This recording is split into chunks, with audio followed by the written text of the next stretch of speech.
Travaille en silence et laisse ton succès faire du bruit. Cet adage s'inscrit pleinement dans la philosophie de Lofty-Farm, entreprise pionnière dans le domaine de la pisciculture durable en Afrique de l'Ouest, dont le succès résonne avec écho sur le continent. Spécialisée dans l'élevage de tilapia bio, l'entreprise togolaise aux allures d'un rêveur éveillé qui élève le poisson comme on cultive l'espérance s'impose plus que jamais comme un acteur majeur de l'aquaculture en Afrique de l'Ouest. Elle incarne une réussite africaine dans un secteur stratégique où innovation technologique et sécurité alimentaire se conjuguent pour répondre aux défis du XXIe siècle. Et cette solide expertise de Lofty-Farm n'est plus à démontrer. Elle crève l'œil, visible au-delà des frontières togolaises et convoitée aujourd'hui par de nombreux gouvernements africains et institutions en quête de modèles et de développement piscicole moderne et efficace. C'est dans ce contexte qu'une délégation de Lofty-Farm, composée de 5 esprits éclairés et experts techniques, avec en tête le président du conseil d'administration lui-même, s'est rendue en mission officielle en Côte d'Ivoire à l'invitation de l'organisation Abidjan Legacy Programme. Il y a plusieurs facteurs qui militent en faveur de cette initiative, l'invitation faite aux experts togolais de visiter notre pays.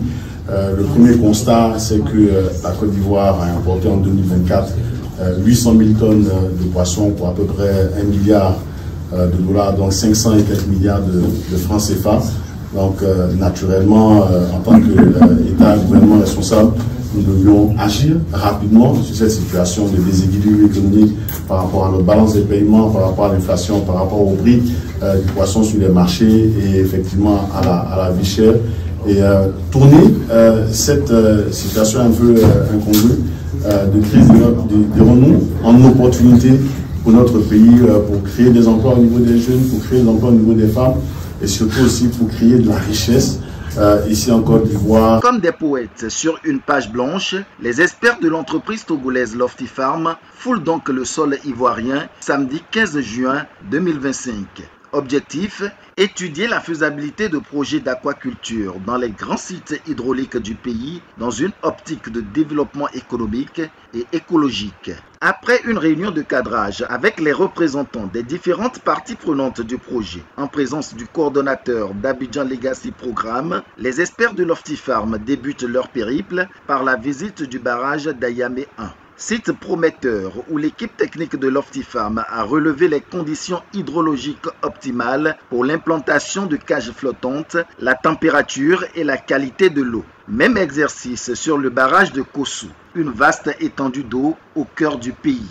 Les observations ici ont fait l'objet d'une attention particulière des experts. Ce site, bien que peu exploité, offre un potentiel immense pour une activité piscicole durable grâce à sa profondeur et sa stabilité écologique. Le barrage de Tabo a suscité l'intérêt de l'équipe technique. Les synergies possibles entre énergie et aquaculture ont été également au cœur des discussions. Là, c'est les diverses profondeurs que nous avons dans le lac, quittant la côte pour aller. Là, déjà, on voit le relief du bas. Donc, du coup, il y a une fossée qui nous amène à presque 9 mètres déjà. Et là, on commence par voir les poissons, les tas de poissons, des poissons orange et tout ça. Donc, quand c'est bleu, de l'autre côté là, ça veut dire c'est un milieu propice pour les poissons. Quand c'est vert, c'est moins propice. Quand c'est jaune, c'est pas la peine. Et puis, bon, quand c'est rouge, même là, ça fait. La lagune d'Abi, quant à elle, représente un écosystème marin unique. Les échanges avec l'une des figures emblématiques de la localité ont permis d'évaluer les pratiques existantes et les opportunités d'adoption de méthodes modernes de pêche et d'élevage.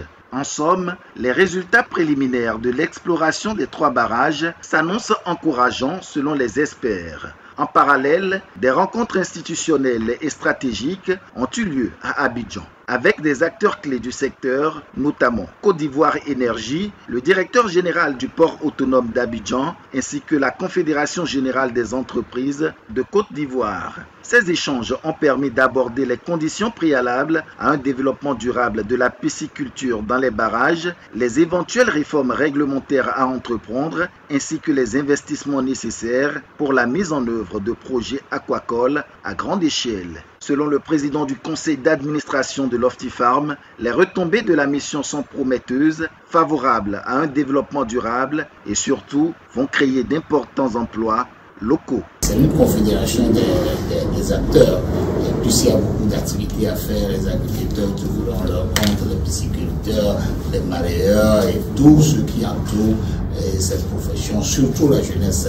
Et mieux, nous allons même jusqu'à faire un transfert de technologie en termes de construction de cages, comment larguer les ancres, comment tracer les rails, comment poser les cages, comment apprendre aux gens à produire l'aliment, comment faire le levage des BSF, comment faire les géniteurs, comment faire les closeries, comment faire l'aluminage, comment faire le pré-grossissement, comment aller au grossissement, comment sortir les poissons, les conditions de stockage, les conditions de conservation, et circulation, transport, tout ça là pour aboutir.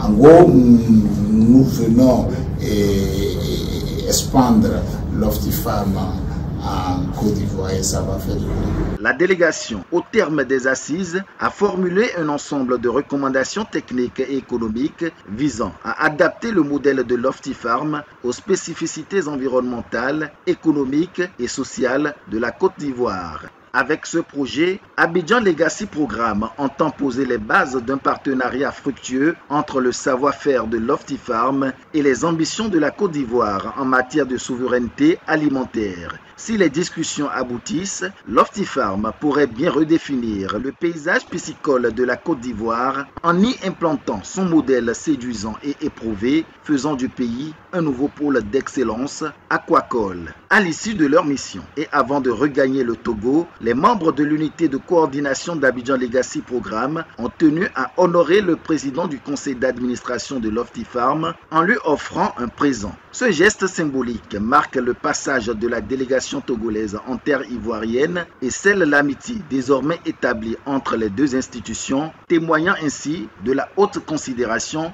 qu'il lui porte. Visiblement, il ne s'agit plus seulement d'un partenariat sud-sud qui naît, mais une alliance de destin entre Lofty-Farm et la Côte d'Ivoire.